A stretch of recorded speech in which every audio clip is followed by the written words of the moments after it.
Hello everyone. आज हम national income को देखेंगे। ये इंडियन इकोनॉमिक्स का पार्ट है। नेशनल इनकम यानी कि income as an indicator of progress क्या क्या है? GDP, NDP, GNP, NNP. GDP यानी कि gross domestic product, NDP net domestic product, GNP gross national product, NNP net national product. ये चारों हैं, इसको हम बारी बारी से देखेंगे। तो सबसे पहले आते हैं जीडीपी। यूएस इकोनॉमिस्ट साइमन कर्जनेट ने 1934 में इसका कॉन्सेप्ट दिया था। इसका मीनिंग होता है gross domestic product. GDP is the value of all final goods and service produced with in the boundary of a nation during 1 year period. यानी कि एक साल में कोई भी गुड्स एंड सर्विस जो किसी नेशन के बाउंड्री के अंदर प्रोड्यूस होता है, उसका जो वैल्यू होता है उसे जीडीपी बोलेंगे। और इंडिया में ये पीरियड क्या है? 1 अप्रैल टू 31 मार्च। इसमें क्या क्या इंक्लूड होता है? National private consumption, gross investment, government spending, trade balance. Trade balance में एक्सपोर्ट माइनस इंपोर्ट। अब एक्सपोर्ट माइनस इंपोर्ट क्या होता है? एक्सपोर्ट में हम क्या माइनस करते हैं? जो हम बाहर भेज रहे हैं और जो कंट्री के अंदर नहीं बेचा रहा। इंपोर्ट में हम बाहर से मंगा रहे हैं। ये हो गया जीडीपी।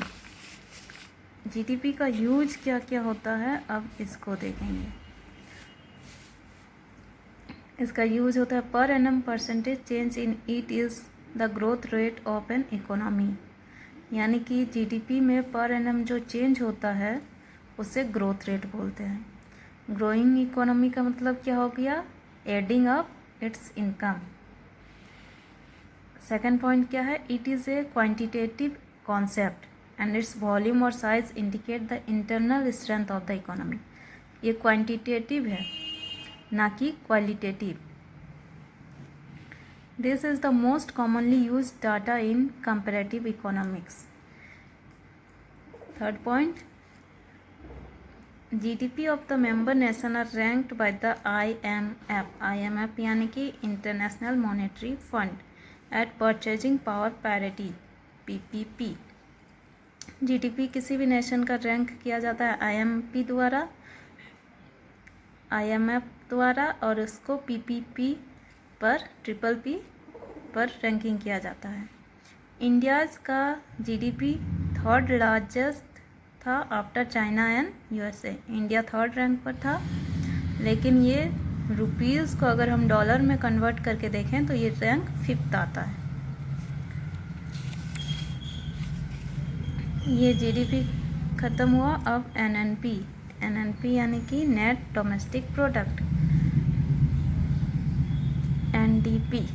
एनडीपी। अब हम देखेंगे NDP net domestic product. GDP calculated after adjusting the weight of the value of depreciation. जब हम जीडीपी में डिप्रिसिएशन को माइनस कर देते हैं तो हमको मिलता है NDP net domestic product. Net form of GDP that is GDP minus the total value of wear and tear that happen in the asset while the goods and service were being produced. जो भी खर्चा आता है, जो भी depreciation होता है उसके कॉस्ट में, उसको माइनस कर देंगे जीडीपी से तो वो एनडीपी निकल जाएगा। The government of the economist decide and announce the rates eight which asset depreciate. Government ये डिसाइड करता है कि कोई भी एसेट, कोई भी प्रॉपर्टी किस रेट से डिप्रिसिएट करता है, और ये इंडिया में किसके द्वारा होता है? Ministry of commerce and industry. ये डिसाइड करता है डिप्रिसिएशन रेट हर एक गुड्स एंड सर्विस का क्या हो सकता है। Rate of depreciation of asset list is published which is used by different section of the economy to determine the real level of depreciation in different asset.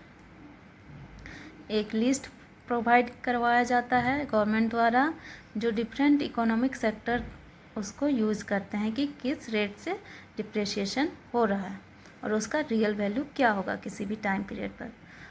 तो इससे देखा जा सकता है कि एनडीपी इक्वल टू क्या है? जीडीपी माइनस डिप्रिसिएशन, यानी कि NDP is always less than GDP for the same year, यानी कि depreciation should not be equal to zero. Depreciation कभी भी जीरो नहीं आ सकता है, लेकिन कुछ टेक्निक्स यूज़ किया जाता है ताकि उसके वैल्यू को कम किया जा सके, but NDP is always less than GDP.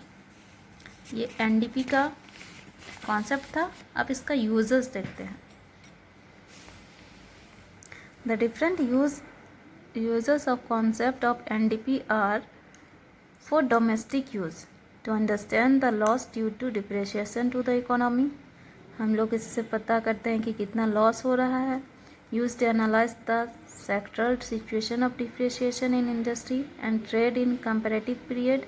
किसी भी पीरियड में उस इंडस्ट्री का जो डिप्रिसिएशन का सिचुएशन है, किस रेट में डिप्रिसिएशन कर रहा है, वो हमें पता चलता है।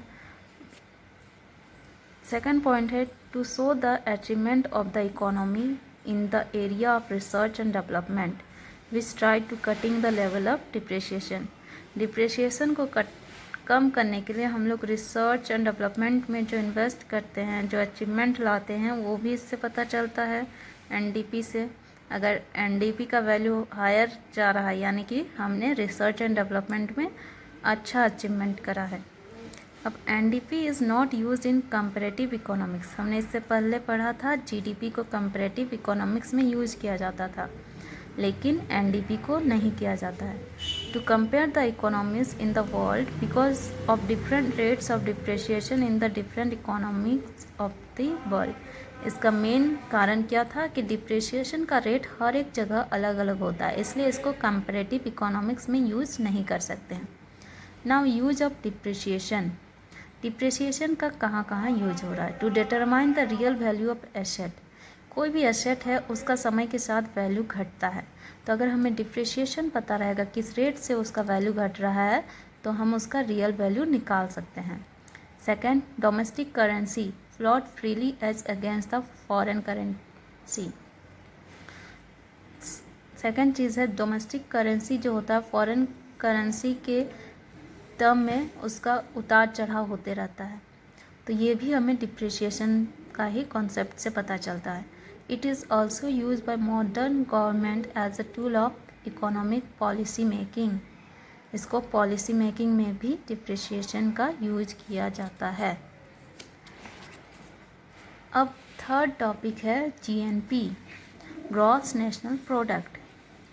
ये क्या होता है? GDP of a country added with the income from abroad.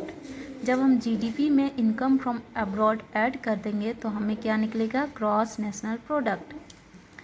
The trans boundary economic activities of an economy is also taken into account. इसमें हम ट्रांस बाउंड्री इकोनॉमिक एक्टिविटीज़ को भी ले सकते हैं। ट्रांस बाउंड्री यानी कि बाउंड्री, जो कंट्री का बाउंड्री है उससे इंपोर्ट एक्सपोर्ट जो होता है वो ट्रांस बाउंड्री इकोनॉमिक एक्टिविटीज़ में आ गया। इनकम फ्रॉम अब्रॉड में क्या क्या आ सकता है? Private remittance, this is the net outcome of money which inflow and outflow on account of the private transfer. जब किसी व्यक्ति का अकाउंट इंडिया में है और वो बाहर काम करता है, तो उससे जो इंडिया में पैसा आएगा ये हो गया। या फिर इन फॉरेन का कोई आदमी इंडिया में काम कर रहा है, वो अपना कंट्री में पैसा भेजता है, तो ये हो गया, ये आ गया प्राइवेट रिमिटेंस में। Inflow and outflow. इनफ्लो यानी कि बाहर से पैसा अंदर आया, एंड आउटफ्लो यानी कि इंडिया से पैसा बाहर गया। As per the world bank in 2009, India has remain world's top recipient of remittance. 2019 में India top recipient of remittance था। वो क्या था? $80 बिलियन इंडिया में आया था बाहर से पैसा। Now interest on external loan, the net outcome on the front of interest payment, balance of inflow and outflow of external interest. जब हम कहीं से लोन लेते हैं तो हमें इंटरेस्ट देना पड़ता है, तो इंडिया के केस में it always been negative as the economy has been a net borrower from the world economies. India का इकोनॉमीज बोरोवर वाला है, तो ये हमेशा लोन लेके काम करता है, तो इसलिए ये हमेशा नेगेटिव आता है, क्योंकि हम लोन को अगर वापस करेंगे तो वो हमारे जेब से पैसा जा रहा है, यानी कि वो नेगेटिव हो गया। वहीं अगर हमने किसी को लोन दिया तो उससे इंटरेस्ट लेंगे तो वो पॉजिटिव में आएगा। नाउ एक्सटर्नल ग्रांट यानी कि अनुदान, the net outcome of the external grant that is the balance of such grant which flow to and from India. जो भी हम अनुदान देते हैं वो India offer more such grant than it's receive.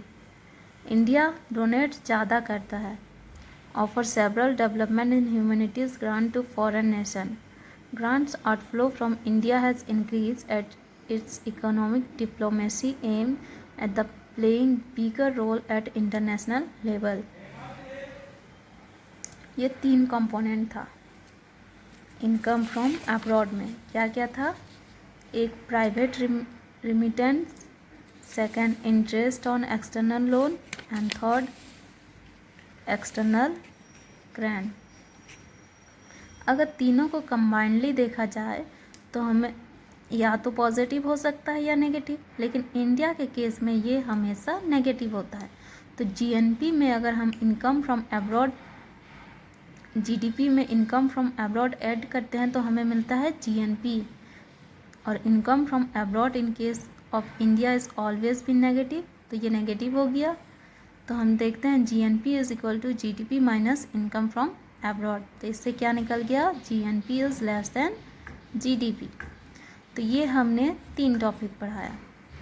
अब 4th टॉपिक बचा एनएनपी, नेट नेशनल प्रोडक्ट। इसको हम नेक्स्ट लेक्चर में बताएंगे। अगर आपको वीडियो अच्छा लगा तो सब्सक्राइब ज़रूर करें। Thank you.